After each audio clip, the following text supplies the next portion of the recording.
नमस्कार दोस्तों, मैं राकेश कुमार आप सभी का आपके अपने YouTube चैनल तैयारी जीत की बाई RK सर में स्वागत करता हूं। और दोस्तों आज हम बात करेंगे SSC MTS एग्ज़ाम एनालिसिस 2023 की।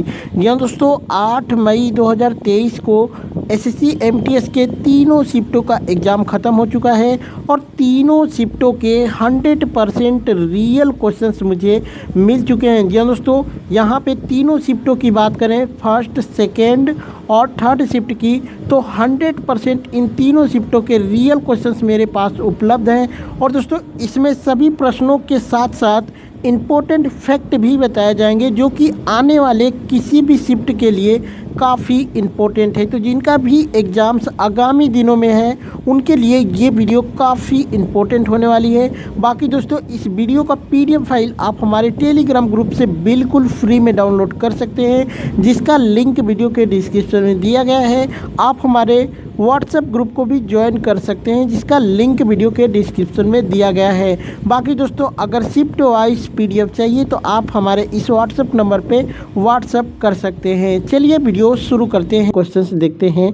रानी की वाव किस नदी के किनारे स्थित है? तो इसका राइट आंसर हो जाएगा सरस्वती नदी के किनारे स्थित है। बात करते हैं दोस्तों, तो यह गुजरात राज्य के जो कि पाटण जिले में स्थित है। रानी की वाव भारत के गुजरात राज्य के पाटण में स्थित प्रसिद्ध जो कि बावड़ी जो यानी सीढ़ीदार कुआं है, जिसका निर्माण चालुक्य वंश के शासन के दौरान हुआ था। 1980 में भारतीय पुरातत्व सर्वेक्षण ने इसे दोबारा जो कि खोज निकाला। 2014 में इसे यूनेस्को द्वारा विश्व विरासत वर्ग में सूचीबद्ध किया गया था, तो इसको भी याद रखिएगा। नेक्स्ट क्वेश्चन देखते हैं। तत्वबोधिनी सभा की स्थापना देवेंद्र नाथ ठाकुर ने कब किया था? तो 6 अक्टूबर 1839 को किया था। और कहाँ पे किया था? तो ये कोलकाता यानी उस टाइम कलकत्ता में किया था। नेक्स्ट क्वेश्चन देखते हैं। रोजर फेडरर किस खेल से संबंधित है? तो रोजर फेडरर जो कि टेनिस खेल से संबंधित है और ये स्विट्जरलैंड के निवासी हैं, तो इसको भी याद रखिएगा। नेक्स्ट क्वेश्चन देखते हैं। 2022 में नरेंद्र मोदी ने शिक्षुता मेला कितने ज़िलों में शुरू किया था? तो ये 197 ज़िले हो जाएंगे। बात करते हैं दोस्तों, तो कौशल विकास एवं उद्यमिता मंत्रालय यानी MSDE द्वारा 12 दिसंबर 2022 को 25 राज्यों और केंद्र शासित प्रदेशों के 157 स्थानों पर प्रधानमंत्री राष्ट्रीय जो कि शिक्षुता मेला यानी प्रधानमंत्री नेशनल जो कि अप्रेंटिसशिप मेला यानी PMNAM आयोजित किया गया था। तो आपसे स्थान पूछा गया होगा तो या फिर जगह पूछी थी, कमेंट करके एक बार ज़रूर बताइएगा। 197 हो जाएंगे। राज्य पूछा गया होगा तो 125 सबका होगा, 25 हो जाएगा। एक क्वेश्चन आया था कि नवरोज़ त्यौहार किस राज्य में मनाया जाता है? तो नवरोज़ त्यौहार भारत के 3 राज्यों में मनाया जाता है, जिसमें कर्नाटक, आंध्र प्रदेश और महाराष्ट्र सहित दक्कन के क्षेत्रों में मनाया जाता है। तो ऑप्शंस के अकॉर्डिंग डिपेंड करता है कौन सा ऑप्शंस आपके एग्जाम्स में दिया था, एक बार कमेंट करके बताना। यहाँ पे नवरोज़ से रिलेटेड कुछ इंपॉर्टेंट फैक्ट बताते हैं, जैसे कि ये पारसी नव वर्ष जिसे नवरोज़ के रूप में जाना जाता है, ये ईरानी कैलेंडर की शुरुआत को चिन्हित करने के लिए मनाया जाता है। यह परंपरा लगभग 3000 वर्ष पहले शुरू हुई थी और दुनिया भर के पारसी समुदाय द्वारा देखी जाती है। दिन को फारसी राजा जो कि जमशेद के बाद जमशेद नूरोज के नाम से भी जाना जाता है, जिन्होंने पारसी कैलेंडर पेश किया था। बलबन पहले व्यक्ति थे जिन्होंने नवरोज के प्रसिद्ध फारसी महोत्सव की शुरुआत की थी। ठीक है, नेक्स्ट क्वेश्चन देखते हैं। एक प्रश्न आया था कि चीनी यात्री हेनसोंग पल्लव वंश के किस राजा के समय कांची का वर्ण किया था? तो दोस्तों बात करते हैं 640 ईसा में चीनी यात्री यानी हेनसोंग पल्लव साम्राज्य में आया था। उसने टोडम और कांची का वर्ण किया था। तो टोडम डलम और कांची का वर्ण, ये आपका राइट आंसर हो जाएगा। ये नरसिंह वर्मन के पुत्र जो कि महेंद्र वर्मन द्वितीय का राज्यकाल 2 वर्ष यानी 668 से 670 का ही था, जिसमें उसे चालुक्य विक्रमादित्य के हाथों पराजित हुआ था। तो नरसिंह वर्मन आपका शायद राइट आंसर होगा। कमेंट करके एक बार बताइएगा क्या पूछा था। एक प्रश्न आया था कि अंडमान और निकोबार को कितना डिग्री चैनल अलग करता है? तो 10 डिग्री चैनल इसको अलग करता है। बात करते हैं तो 10 डिग्री चैनल 150 किमी चौड़ा चैनल है जो बंगाल की खाड़ी में अंडमान और निकोबार को अलग करता है। इसे इसलिए नामित किया गया है क्योंकि यह भूमध्य रेखा के उत्तर में अक्षांश की 10 डिग्री रेखा पर स्थित है। नेक्स्ट क्वेश्चन देखते हैं।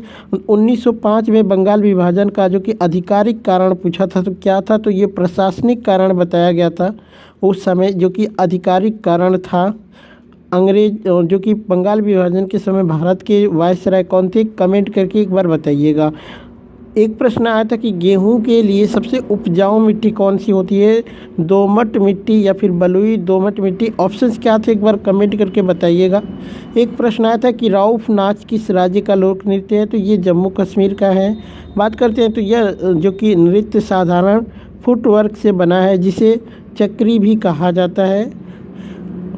पवारिया बिहार का लोक नृत्य है, वहीं डांडिया रास गुजरात का लोक नृत्य है। कैको टिकली जो कि तिरुवतिराकली केरल का लोक नृत्य है। 2011 के अनुसार दूसरा सबसे अधिक धार्मिक स्थल वाला धर्म कौन था, स्थल वाला पूछा था क्या, कमेंट करके एक बार बताइएगा।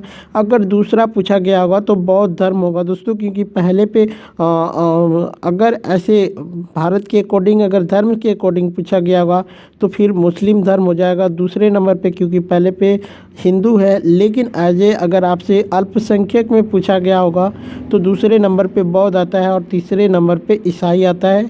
कमेंट करके एक बार कंफर्म कीजिएगा क्या पूछा था। एक और इसी से रिलेटेड पूछा था कि जनगणना कितने वर्षों में होती है, तो 10 वर्षों में जनगणना की जाती है। एक प्रश्न आया था कि उस्ताद अलाउद्दीन खां किस वाद्य यंत्र से संबंधित है, तो इसका राइट आंसर हो जाएगा सरोज वादक।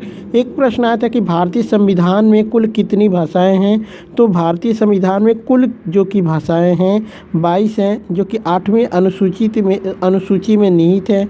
वर्तमान में जब भारत का संविधान बना था उस टाइम भारतीय जो कि संविधान में कुल 14 भाषाएं थी। बीसीसीआई की स्थापना कब हुई थी, भारतीय क्रिकेट कंट्रोल बोर्ड की स्थापना पूछा था कब हुई थी, दिसंबर 1928 में हुई थी। भारतीय क्रिकेट कंट्रोल बोर्ड का जो कि मुख्यालय आपका मुंबई में है। वर्तमान में इसके अध्यक्ष कौन है, कमेंट करके आप लोग बताइएगा। एक प्रश्न आया था दोस्तों कि राष्ट्रपति का चुनाव किस अनुच्छेद के तहत होता है, या फिर राष्ट्रपति का शपथ किस अनुच्छेद के तहत होता है, ये पूछा था। चलिए दोनों बता देते हैं। अगर आपसे चुनाव पूछा गया होगा तो अनुच्छेद 54 होगा। बाकी राष्ट्रपति से रिलेटेड सभी अनुच्छेद आपको बता देते हैं, जैसे कि अनुच्छेद 52 संविधान में भारत के राष्ट्रपति के बारे में बताता है। अनुच्छेद 53 संघ की कार्य शक्ति, ठीक है। अनुच्छेद 54 जो कि राष्ट्रपति का चुनाव।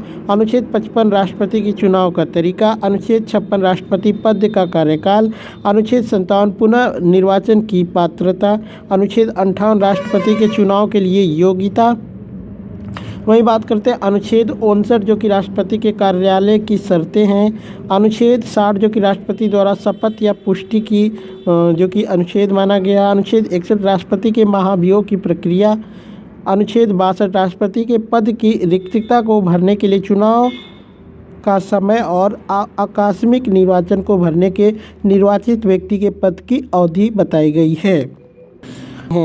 क्वेश्चन आया था कि कैप्टन कूल के नाम से किस क्रिकेटर को मतलब क्रिकेट खिलाड़ी को जाना जाता है, तो इसका राइट आंसर हो जाएगा महेंद्र सिंह धोनी। जी दोस्तों, महेंद्र सिंह धोनी भारत के पूर्व जो कि कैप्टन हैं और इन्होंने जो कि 2007 में जो कि T20 वर्ल्ड कप यानी T20 वर्ल्ड कप का जो प्रथम संस्करण था वो जितवाए थे। उसके बाद इन्होंने 2011 में जो कि भारत को दूसरा जो कि विश्व कप यानी 50-50 का जो वनडे क्रिकेट विश्व कप होता है वो 2011 में इन्होंने मतलब इन्हीं की कप्तानी में भारत ने जीता था। भारत सबसे पहली बार जो कि 1983 में वर्ल्ड कप जीता था जिसमें कैप्टन हमारे कपिल देव थे। 1983 में भारत ने पहली बार जो कि क्रिकेट वर्ल्ड कप का खिताब अपने नाम किया था। ठीक है, बाकी दोस्तों महेंद्र सिंह धोनी भारत के एक ऐसे मात्र कैप्टन हैं जिन्होंने क्रिकेट के हर कप को अपने नाम किया है, तो इसको भी याद रखिएगा। बात करते हैं महेंद्र सिंह धोनी की, तो आईपीएल में ये चेन्नई सुपर किंग्स के लिए कप्तानी करते हैं और इन्होंने जो कि आईपीएल का 4 संस्करण अपने नाम किया है। वहीं बात करते हैं आईपीएल का सबसे ज़्यादा संस्करण मुंबई इंडियंस टीम ने अपने नाम किया है, जो कि सर्वाधिक 5 बार जीती है, और चेन्नई सुपर किंग्स दूसरे नंबर पे है जो कि 4 बार जीती है। ठीक है, चलिए नेक्स्ट क्वेश्चन देखते हैं। सेरीकल्चर किससे संबंधित है? तो सेरीकल्चर रेशम कीट पालन से संबंधित है। बात करते हैं रेशम उत्पादन एक कृषि आधारित उद्योग होता है। इसमें कच्चे रेशम के उत्पादन के लिए रेशम के कीड़ों को पालना शामिल है। भारत विश्व में रेशम का दूसरा सबसे बड़ा उत्पादक देश माना जाता है। उसके बाद बात करते हैं रेशम 2 अलग अलग जो कि प्रोटीनों से बना एक फाइबर होता है, जिसमें पहला प्रोटीन होता है सेरीसिन प्रोटीन, दूसरा होता है फाइब्रोमिन प्रोटीन। ठीक है, बात करते हैं कुछ और संबंधित जो कि आपके एग्जाम्स के लिए काफ़ी इंपॉर्टेंट है, जैसे कि आपके एपीकल्चर मधुमक्खी पालन से, फ्लोरीकल्चर जो कि फूलों की खेती से संबंधित हो जाएगा, हॉर्टिकल्चर जो कि सब्जी की खेती से। वहीं बात करते हैं पीसी कल्चर की, तो ये मछली पालन से हो जाएगा। मत्स्य पालन भी हो सकता है, मछली पालन को मत्स्य पालन के नाम से भी जाना जाता है। बात करते हैं वर्मी कल्चर जो कि केचुआ पालन से संबंधित है। वीटी कल्चर जो कि अंगूर की खेती से संबंधित है। फंगी कल्चर जो कि मशरूम की खेती से संबंधित है। तो इन सब चीज़ों को याद कर लीजिएगा, आने वाले क्वेश्चंस में जो कि शिफ्टों में जिनका भी एग्ज़ाम है उनके लिए काफ़ी अच्छा बेनिफिट मिलेगा। फुटबॉल में कुल कितने खिलाड़ी होते हैं? तो फुटबॉल में कुल 11 खिलाड़ी होते हैं। बात करते हैं तो प्रत्येक फुटबॉल की एक टीम में 11 खिलाड़ी होते हैं। इस तरह मैदान पर मैच के दौरान एक समय में दोनों टीमों को मिलाकर कुल 22 खिलाड़ी होते हैं। 22 खिलाड़ी जो कि आपके क्रिकेट में भी होते हैं। ठीक है, इसके अलावा कई खिलाड़ी जो कि सब्स्टिट्यूट के तौर पे मैदान के बाहर बेंच पर बैठे होते हैं, जिनकी संख्या 3 खिलाड़ियों से लेकर अधिकतम 12 तक होती है। बात करते हैं दोस्तों कि जो कि सब्स्टिट्यूशन का जो कि सब्स्टिट्यूट का जो ऑप्शन से पहले क्रिकेट में नहीं था, लेकिन अब ये नियम क्रिकेट के अंदर भी लागू हो गया है, तो आप ध्यान रखिएगा। ठीक है, नेक्स्ट क्वेश्चन देखते हैं। फ्रीडम ऑफ एक्साइल किसकी आत्मकथा है? तो ये दलाई लामा की आत्मकथा है। बात करते हैं तो यह पुस्तक हार्पर सैन फ्रांसिस्को द्वारा 1 अगस्त 1991 को प्रकाशित की गई थी। दलाई लामा का मानना है कि तिब्बती बौद्धों को जो कि अवलोकितेश्वर का जो कि आविर्भाव ठीक दया के बोधिसत्व और तिब्बत के संरक्षक संत के रूप में भी जाना जाता है। ठीक है, वहीं बात करते हैं दोस्तों यहाँ पे बोधिसत्व को पूर्ण आत्मज्ञान प्राप्त करने की इच्छा से प्रेरित प्राणी जो कि सभी जीवित प्राणियों की मदद करने के लिए दुनिया में पुनर्जन्म होने की कसम खाते हैं से संबंधित माना जाता है। तो इन चीज़ों को आप लोग याद रखिएगा। एक बहुत ही इजी क्वेश्चन आया था कि उपराष्ट्रपति बनने की न्यूनतम आयु कितनी होती है? तो मात्र 35 साल आपका राइट आंसर हो जाएगा। वहीं बात करते हैं दोस्तों आपका, तो यहाँ पे अगर विधानसभा का सदस्य बनने की न्यूनतम उम्र जो है दोस्तों वो 25 वर्ष है।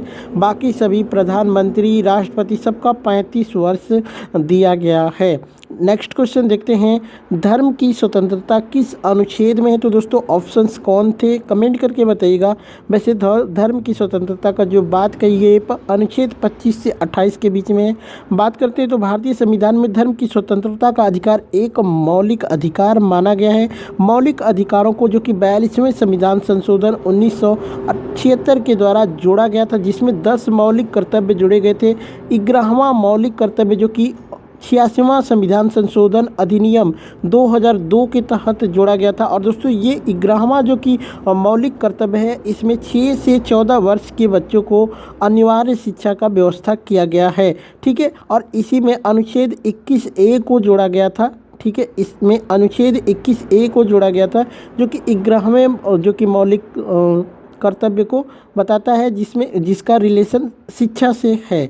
ठीक है, तो इन सब चीज़ों को याद रखिएगा। बात करते हैं यहाँ पे, तो अनुच्छेद 25 से 28 के संविधान के तहत धर्म की स्वतंत्रता के अधिकार की गारंटी है।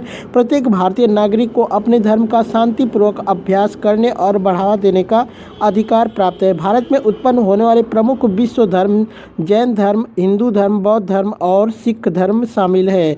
वहीं बात करते हैं, भारतीय संविधान के अनुच्छेद 25 में कहा गया है कि सभी व्यक्ति समान रूप से जो कि अंतरात्मा की स्वतंत्रता और सार्वजनिक व्यवस्था, नैतिकता और स्वास्थ्य के लिए धर्म के स्वतंत्र रूप से प्रचार, अभ्यास और प्रचार करने के अधिकार के हकदार होंगे। वहीं बात करते हैं दोस्तों, भारतीय संविधान के अनुच्छेद 26 में कहा गया कि सभी संप्रदाय धर्म के मामलों में अपने स्वयं के मामले का प्रबंध कर सकते हैं। भारतीय संविधान के अनुच्छेद 27 में कहा गया है कि किसी भी व्यक्ति को किसी विशेष धर्म या फिर धार्मिक संप्रदाय के प्रचार या फिर रख रखाव के लिए कोई जो कि कर देने के लिए बाध्य नहीं किया जाएगा।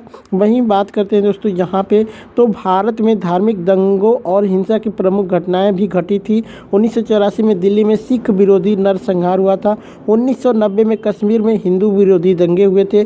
2002 में गुजरात दंगे हुए थे। वहीं बात करते हैं, ओडिशा में ईसाई विरोधी दंगे हुए थे। 2008 में अनुच्छेद 14 से 18 में संविधान के तहत समानता के अधिकार की गारंटी है। वहीं बात करते हैं, अनुच्छेद 19 से 22 में जो कि संविधान के तहत स्वतंत्रता की अधिकार की गारंटी है। और अनुच्छेद जो कि 29 से 30 में संविधान के तहत सांस्कृतिक और शैक्षिक अधिकारों की गारंटी देता है। तो इन सब चीज़ों को याद रखिएगा। एक प्रश्न आया था दोस्तों, ये भी क्वेश्चंस काफ़ी जो कि सरल है, जो कि विश्व का सबसे बड़ा महाद्वीप पूछा था। तो सबसे बड़ा महाद्वीप जो कि एशिया महाद्वीप है। ठीक है, और सबसे छोटा जो महाद्वीप है वो ऑस्ट्रेलिया महाद्वीप आपका हो जाएगा। पूरे वर्ल्ड में कुल 7 महाद्वीप है, जिसमें से आपका एशिया महाद्वीप, यूरोप महाद्वीप, अफ्रीका महाद्वीप, उसके बाद जो कि उत्तरी अमेरिका जो कि महाद्वीप हो जाएगा, और दक्षिणी अमेरिका महाद्वीप, उसके बाद ऑस्ट्रेलिया और अंटार्कटिका शामिल हैं। ठीक है, नेक्स्ट क्वेश्चन देखते हैं। भगत सिंह और बटुकेश्वर दत्त ने असेंबली पर बम कब फेंका था? 8 अप्रैल 1929 आपका राइट आंसर हो जाएगा। ठीक है, एक प्रश्न आया था, उदयपुर की स्थापना किसने की थी? तो महाराणा उदय सिंह द्वितीय ने किया था, जिसे उदयपुर को बाद में जो है दोस्तों मेवाड़ की राजधानी घोषित किया गया था। इसको भी याद रखिएगा। एक प्रश्न आता है कि निम्नलिखित में से कौन सी नदी महाराष्ट्र से निकलती है? तो दोस्तों ये ऑप्शंस के अकॉर्डिंग ही बताया जा सकता है, क्योंकि महाराष्ट्र से बहुत सारी नदियों का उद्गम स्थल माना जाता है, जिसमें से मुख्य 4 नदियों के नाम मैं बताता हूँ। ऑप्शंस कमेंट करके बताइएगा, जिसमें कृष्णा नदी, ताप्ती, गोदावरी और नर्मदा नदी शामिल है, जो कि महाराष्ट्र से इनका उद्गम स्थल है। इनके अलावा अगर कोई दूसरा पूछा गया होगा ऑप्शंस, तो कमेंट करके एक बार ज़रूर बताइएगा। एक प्रश्न आया था कि जनगणना 2011 के अनुसार किस राज्य का लिंग अनुपात सबसे अधिक है? तो सबसे अधिक जो है दोस्तों वो केरल का है, और सबसे कम जो कि हरियाणा का माना गया है। बात करते हैं तो केरल में साक्षरता दर भी सबसे ज़्यादा मानी गई है। सबसे कम साक्षरता दर आपका बिहार का हो जाएगा दोस्तों। ठीक है, बिहार का सबसे कम साक्षरता दर है 2011 के अकॉर्डिंग। चलिए कुछ इंपॉर्टेंट फैक्ट बता देते हैं, जैसे कि लिंग अनुपात का उपयोग प्रति 1000 पुरुषों पर महिलाओं की संख्या का वर्णन करने के लिए किया गया है। 2011 की जनगणना में यह पता चला कि भारत में जनसंख्या अनुपात 2011 में प्रति 1000 पुरुषों पर 940 महिलाएं हैं, या फिर 943 महिलाएं हैं। कहीं कहीं पे 40 और कहीं 43 भी होता है। लिंग अनुपात 2011 और 2001 की जनगणना के आंकड़ों से ऊपर की ओर रुझान दर्शाता है। 2001 की जनगणना के अनुसार 1000 पुरुषों पर 933 महिलाएं थी।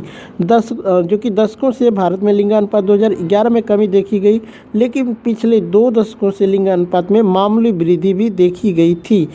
नेक्स्ट यहाँ पे देखते हैं दोस्तों, पिछले 5 दशकों में लिंगानुपात लगभग 1000 पुरुषों पर 930 महिला पहुँच गया है। वहीं बात करते हैं दोस्तों, पुडुचेरी और केरल जैसे राज्य और केंद्र शासित प्रदेशों में महिलाओं की संख्या पुरुषों की संख्या से अधिक है। यानी सबसे अधिक अगर केंद्र शासित प्रदेश पूछा गया लिंगानुपात वाला आपसे पूछा जाएगा ठीक है। केंद्र शासित प्रदेश कौन है सबसे अधिक जो कि लिंगानुपात वाला, तो पुडुचेरी आपका आएगा। केरल में 1000 पुरुषों पर 1084 महिलाएं हैं। वहीं बात करते हैं पुडुचेरी, केरल दो राज्य हैं जहां महिलाओं की संख्या पुरुषों की संख्या से अधिक है। भारत में कर्नाटक, आंध्र प्रदेश और महाराष्ट्र जैसे राज्य भी हैं जहां लिंग अनुपात 2011 में अच्छा सुधार हुआ था।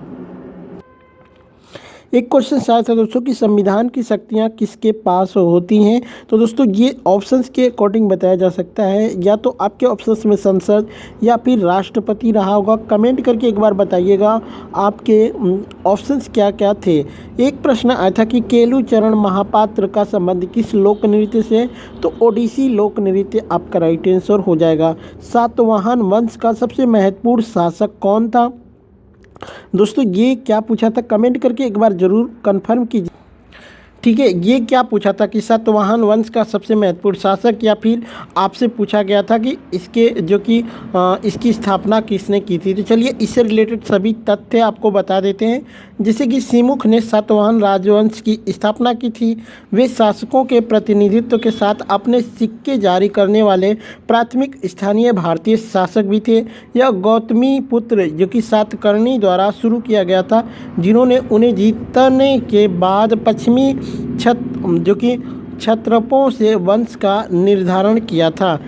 सिमुका को जो कि नाना घाट के सातवाहन शिलालेख में राजघरानों की सूची में प्राथमिक स्वामी के रूप में निर्दिष्ट किया गया है। वहीं बात करते हैं दोस्तों, अलग अलग पुराणों में कहा गया है कि प्राथमिक शासक अपने शीर्षक को अलग से निर्दिष्ट करते हैं, जैसे कि जो कि शिशुका, सिंधुका, छिमाका, सिप्राका आदि। ठीक है, सातवाहन रन की शुरुआत या वंश की शुरुआत 271 ईसा पूर्व से 30 ईसा पूर्व के बीच विभिन्न शो में की जाती है, यानी विभिन्न चीज़ों में बताई गई है। पुराणों की बात करें तो प्राथमिक आंध्र के स्वामी ने कनवा प्रदर्शन को नीचे गिरा दिया। कुछ लेखों में उनका नाम जो कि बलिपुथा रखा गया है। वहीं बात करते हैं दोस्तों, सतकर्मी प्रथम सातवाहन राजवंश का तीसरा शासक और पहली शताब्दी ईसा पूर्व में डेक्कन इंडिया पर शासन किया था। ठीक है, गौतमी पुत्र सतकर्मी सातवाहन का सबसे शक्तिशाली शासक जिसने दूसरी शताब्दी में 25 वर्षों तक शासन किया था। हालांकि सातवाहन के 17वें शासक थे, तो अगर सबसे महत्वपूर्ण पूछा गया होगा तो गौतमी पुत्र सतकर्मी आपका राइट आंसर होगा। बाकी कमेंट करके एक बार बताइएगा। बात करते हैं यहाँ पे, तो सातवाहन पुराणों में जो कि अंधरास के रूप में भी वर्णित है। एक प्रश्न आया था कि निम्न में से कौन सा लोक नृत्य राजस्थान से संबंधित है। ऑप्शंस में आपके कालबेलिया लोक नृत्य दिया हुआ था, तो बिल्कुल राइट आंसर दिया था। नेक्स्ट क्वेश्चन देखते हैं, भारत और श्रीलंका को कौन सा जल डमरू अलग करता है, यानी जल डमरू मध्य अलग करता है, तो पाक जल डमरू मध्य जो कि भारत और श्रीलंका को अलग करता है। वहीं बात करते हैं तो मन्नार की खाड़ी भारत और श्रीलंका को अलग करती है, या जो कि लैकाडीव सागर का एक हिस्सा है। राम सेतु जिसे एडम का पुल भी कहा जाता है, इसकी चौड़ाई जो कि 130 से 275 किमी है और यह 160 किमी लंबी भी मानी जाती है। नेक्स्ट क्वेश्चन देखते हैं, एक प्रश्न आया था कि अम्बुबाची मेला किस राज्य का त्यौहार है, तो इसका राइट आंसर हो जाएगा दोस्तों असम का। बात करते हैं अम्बुबाची मेला की, तो यह कामाख्या मंदिर में जून के महीने में मनाया जाता है। यह पूर्वी भारत की सबसे बड़ी धार्मिक सभाओं में से एक माना जाता है। यह मान्यता है कि कामाख्या मातृपंथ यानी शक्ति का प्रतीक होता है। वहीं बात करते हैं दोस्तों, अम्बुबाची का अर्थ होता है स्पोकन विथ वाटर। असम के अन्य मेले और त्यौहार जैसे कि Bihu festival, Medam Me Phi Majuli festival, Dehing Patkai festival, Kaziranga elephant festival और अली ए जो कि लिगंग फेस्टिवल, ये सभी क्या है जो कि असम के हैं। तो दोस्तों ये क्वेश्चन आया था कि 1986 में किस फेमस नृतक को भारत के दूसरे सर्वोच्च नागरिक सम्मान पद्म विभूषण मिला था, तो इसका राइट आंसर हो जाएगा दोस्तों बिरजू महाराज को। और दोस्तों आप लोगों को कमेंट करके बताना है कि बिरजू महाराज का जो संबंध है वह किस लोक नृत्य से, ये कमेंट करके आप लोगों को अभी से अभी बताना है। नेक्स्ट क्वेश्चन देखते हैं, राज्य के नीति नीति निर्देशक तत्व किस देश से लिया गया है? तो इसका राइट आंसर हो जाएगा दोस्तों आयरलैंड से लिया गया है। बात करते हैं तो 1937 के आयरलैंड संविधान से संविधान के निर्माताओं ने इस विचार को उधार लिया था, जिसने इसे स्पेनिश संविधान से लिया था। ठीक है, जो कि आयरलैंड ने इसको स्पेन की संविधान से लिया था, फिर आयरलैंड के संविधान से भारतीय संविधान में लिया गया था। बात करते हैं तो संविधान के भाग जो कि 4 में राजनीति के निर्देशक सिद्धांतों का उल्लेख अनुच्छेद 36 से 51 तक में किया गया है। डॉक्टर VR अम्बेडकर ने इन सिद्धांतों को भारतीय संविधान की नवीन विशेषताओं के रूप में वर्णित किया था। मौलिक अधिकारों के साथ साथ नीति निर्देशक तत्व जो कि निर्देशक सिद्धांतों में संविधान का दर्शन है और संविधान की आत्मा भी कहा था। ठीक है, नेक्स्ट क्वेश्चन देखते हैं। क्वेश्चन से आता है कि 2022 का ग्रैंड स्लैम किसने जीता था? तो नोवाक जोकोविच ने जीता था। बात करते हैं दोस्तों यहाँ पे तो मेलबर्न में आयोजित फाइनल में सर्बिया के नोवाक जोकोविच ने ग्रीस के जो कि स्टेफानोस यानी सिपास को 6-3 7-6 ठीक है 7-6 से हराकर 10वां ऑस्ट्रेलियन ओपन खिताब जीता। इसी के साथ उन्होंने कुल 22 ग्रैंड स्लैम टूर्नामेंट जीतकर राफेल नडाल की बराबरी भी कर ली है। तो आप अगर पूछा गया होगा पहले का, ठीक है, अगर ये जो है दोस्तों आपका, ठीक है, अगर मेलबर्न में जो आयोजित हुआ था, ठीक है, अगर उसको ऑस्ट्रेलियन ओपन से पहले कब पूछा गया होगा तो फिर राफेल नडाल हो जाएंगे। बाकी अगर ग्रैंड स्लैम 2022 का पूछा गया होगा कौन जीता है तो नोवाक जोकोविच हो जाएंगे। चलिए यहाँ पे सभी देख लेते हैं, ऑस्ट्रेलियन ओपन विजेताओं की पूरी सूची देख लेते हैं दोस्तों। यहाँ पे पुरुष एकल में राफेल नडाल जो कि स्पेनिश हैं, इन्होंने डेनियल मेदवेदेव को जीता था और हराकर जीता था। ये उप विजेता हैं, ये रूस के हैं। महिला एकल में एशले बार्टी ने जीता था, ऑस्ट्रेलिया, ठीक है, ये ऑस्ट्रेलिया की हैं। डेनियल कॉलिंस ने जीता था, उप विजेता हैं, इसमें अमेरिका की हैं। उसके बाद बात करते हैं पुरुष युगल की, तो निक जो कि किर्गियोस जो कि ऑस्ट्रेलिया के हैं, और दूसरा जो है वो है थानासी कोकीनाकिस जो कि ऑस्ट्रेलिया की हैं। उप विजेता की बात करते हैं तो मैथ्यू एबडेन ऑस्ट्रेलिया के हैं और मैक्स परसेल जो कि ऑस्ट्रेलिया के ये भी हैं। इसमें महिला युगल की बात करते हैं तो बारबोरा क्रेजिकोवा जो कि चेक की हैं। कैटरीना सीनियाकोवा जो कि ये भी चेक की हैं। बात करते हैं उप विजेता की तो एना डेनिलीना जो कि रूस की हैं, जो कि काजिस्तानी हैं, ठीक है। ब्रिटिश हादाम माया जो कि ब्राज़ील की हैं। वहीं बात करते हैं मिश्रित युगल की तो क्रिस्टीना जो कि मलादेनोविच जो कि फ्रेंच में, इवान डोडिग जो कि क्रोएशिया की हैं। वहीं उप विजेता की बात करें तो जेमी फोर्लिस ऑस्ट्रेलिया के हैं। जेसन कुबलर जो कि ये भी ऑस्ट्रेलिया के हैं। बात करते हैं दोस्तों यहाँ पे विंबलडन चैंपियनशिप 2022 की विजेताओं की सूची की, तो इसमें सबसे पहले बात करेंगे दोस्तों यहाँ पे पुरुष एकल की तो एन जोकोविच जो कि सर्बिया के हैं, इन्होंने जीता है। एन किर्गियोस जो कि ऑस्ट्रेलिया के हैं उप विजेता। महिला एकल की बात करते हैं तो रैबकिना जो कि कजाकिस्तान यानी रूस की हैं, ठीक है। ओ जबूर जो कि ट्यूनीशिया की हैं, ये उप विजेता हैं। पुरुष युगल की बात करें तो एम एबडेन एम जो कि परसेल हैं। एन मैक्टिक एंड जो कि एवं पाविक, ये 2 लोग जो कि उप विजेता हैं। महिला युगल की बात करें तो के सीनियाकोवा एवं बी क्रेजिकोवा हैं। वहीं बात करते हैं उप विजेता की तो एस झांग एवं ई मर्टेंस हैं, ठीक है। मिश्रित युगल की बात करते हैं तो डी क्राजिक एवं एन जो कि स्कूप्सकी हैं। वहीं बात करते हैं उप विजेता की तो एम एस्टेन एवं एस जो कि स्टेसुर हैं, ठीक है। अब यहाँ पे यूएस ओपन का भी देख लीजिएगा दोस्तों। यूएस ओपन विजेताओं की सूची 2022 की, तो यहाँ पे पुरुष एकल की बात करते हैं तो सी अल्कराज जो कि गार्फिया स्पेन के हैं। सी रूड जो कि नॉर्वे के हैं उप विजेता। महिला एकल की बात करें तो इका जो कि स्टोटेक जो कि पोलैंड की हैं। ओ जबूर जो कि ट्यूनीशिया की हैं। वहीं बात करते हैं पुरुष युगल की तो आर राम एवं जे जो कि सैलिसबरी हैं। उप विजेता की बात करें तो डब्लू कुलहोफ एवं एन स्कूप इसकी हैं, ठीक है। वहीं महिला युगल की बात करते हैं तो के जो कि सीनियाकोवा एवं बी क्रेजिकोवा हैं। बात करते हैं उपविजेता की सी मैकनेली एवं टी टाउनसेंड हैं। वहीं बात करते हैं महिला युगल की, यहाँ पे दोस्तों एक और तो एस जो कि सैंडर्स एवं जे पीरियस हैं, के फिलिपकेंस एवं ई रोजर वेलिन ये जो कि उपविजेता हैं, ठीक है। वहीं बात करते हैं फ्रेंच ओपन विजेताओं की सूची 2022 की, तो यहाँ पे बात करते हैं पुरुष एकल की, तो राफेल नडाल जो कि स्पेन के हैं उपविजेता, कैस्पर रूड जो कि नॉर्वेजियन हैं। वहीं बात करते हैं महिला एकल की, तो ईगा स्टोटेक जो कि पोलैंड की हैं, कोको गॉफ जो कि अमेरिका की हैं। बात करते हैं पुरुष युगल की, तो मार्सेलो अरेवालो जो कि अल सल्वाडोर के हैं, जिन जूलियन रोजर जो कि नीदरलैंड की हैं। बात करते हैं उपविजेता की, तो इवान डोडिग जो कि क्रोएशिया की हैं, ऑस्टिन जा क्राजिसक जो कि यूएसए के हैं।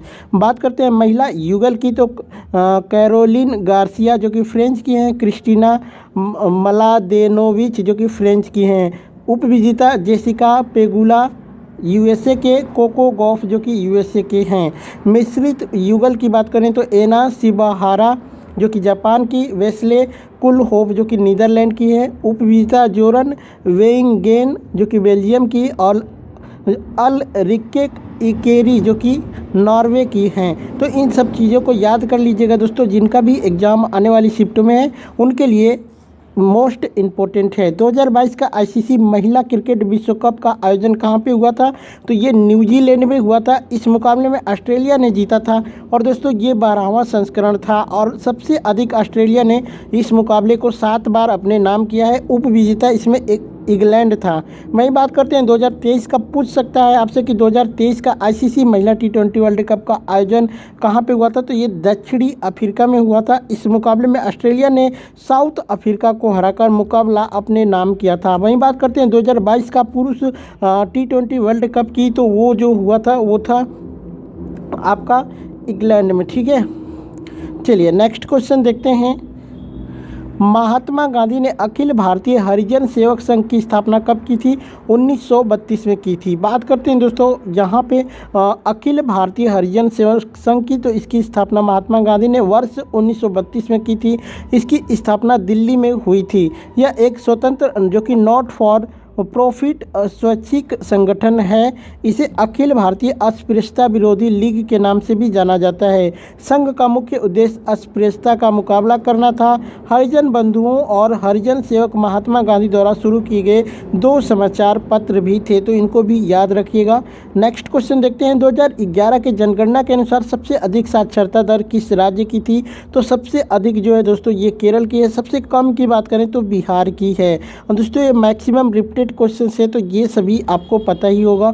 एक क्वेश्चन और पूछा था कि जनगणना 2011 के अनुसार सबसे कम जनसंख्या किस केंद्र शासित प्रदेश की थी, तो लक्षद्वीप का जो सबसे कम केंद्र शासित जो कि सबसे कम जनसंख्या है लक्षद्वीप का केंद्र शासित प्रदेशों में। वहीं बात करते हैं दोस्तों आपका, तो सबसे जो कि अधिक जनसंख्या घनत्व वाला अरुणाचल प्रदेश है। दूसरे नंबर पर केंद्र शासित प्रदेश की बात करें तो अंडमान निकोबार हो जाएगा।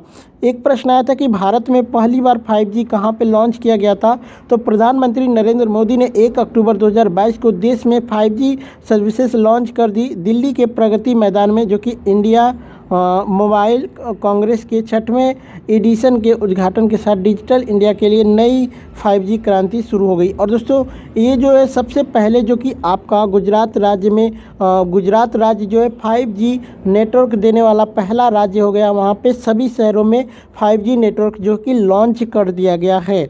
एक प्रश्न आया था दोस्तों यहाँ पे कि मुगलों द्वारा नियोजित प्रथम शहर कौन सी थी, तो फतेहपुर सीकरी जो कि प्रथम थी। दूसरी जो शहर थी उन लोगों की इलाहाबाद था। ऑप्शंस कमेंट करके एक बार बताइएगा क्या था। एक प्रश्न आया था कि भीम सिंह जोशी का संबंध किस राज्य से है, तो इसका संबंध हो जाएगा कर्नाटक से। बात करते हैं कर्नाटक के घटक जिले में 4 फरवरी वर्ष 1922 को जन्मे पंडित भीम सिंह जोशी को इससे पहले भी पद्म विभूषण, पद्म भूषण और पद्मश्री समेत कई जो कि अलंकरण और सम्मान दिए जा चुके हैं। ठीक है। नेक्स्ट क्वेश्चन देखते हैं, ब्लैक बग नेशनल पार्क किस राज्य में स्थित है? तो ये गुजरात में स्थित है। ठीक है, बात करते हैं तो black bug national park Bharat के गुजरात राज्य में स्थित है। गुजरात के भावनगर जिले में स्थित Bhavnagar black bug national park Gujarat के लोकप्रिय और सबसे अधिक देखे जाने वाले राष्ट्रीय उद्यानों में से एक माना जाता है। वीडियो अच्छा लगेगा तो लाइक शेयर कर दीजिएगा दोस्तों, क्योंकि बहुत सारे मेहनत लगते हैं। दिल्ली हाईकोर्ट की स्थापना कब हुई थी? 31 अक्टूबर 1966 को हुई थी। ठीक है, खिलजी राजवंश की स्थापना किसने की थी? दोस्तों ये पूरा क्वेश्चन मिल नहीं पाया। खिलजी राजवंश में एक बच्चे ने मुझे बोला है, कई बच्चे बोले कि खिलजी से या फिर जलाउद्दीन खिलजी से संबंधित क्वेश्चन आया था, क्या था कमेंट करके बताइएगा। चलिए इससे रिलेटेड मैं सभी चीज़ें बता देता हूँ। खिलजी राजवंश की स्थापना जो कि जलाउद्दीन फिरोज खिलजी ने की थी, जो कि जिसका शासनकाल 1290 से 1296 था। इससे रिलेटेड कुछ इंपॉर्टेंट फैक्ट बता देते हैं, जैसे कि गुलाम वंश के पतन के बाद कई विद्रोह और आक्रामकता के कारण सल्तनत अधिक नाजुक और अस्थिर हो गई थी। गुलाम राजवंश का स्थान खिलजी वंश ने भारत के शासक वंश के रूप में लिया। खिलजी वंश का संस्थापक जलाउद्दीन फिरोज खिलजी था। उन्होंने गुलाम वंश के अंतिम वंशज को मार डाला और फिर उन्होंने खुद को 70 साल की उम्र में दिल्ली सल्तनत का सुल्तान घोषित कर दिया। जलाउद्दीन खिलजी को उसके भतीजे और दामाद अलाउद्दीन खिलजी ने मार डाला था, जो उसमें सफल हुआ और नया राजा बना। ठीक है, वहीं बात करते हैं, अलाउद्दीन खिलजी का असली नाम अली गुरसाब था।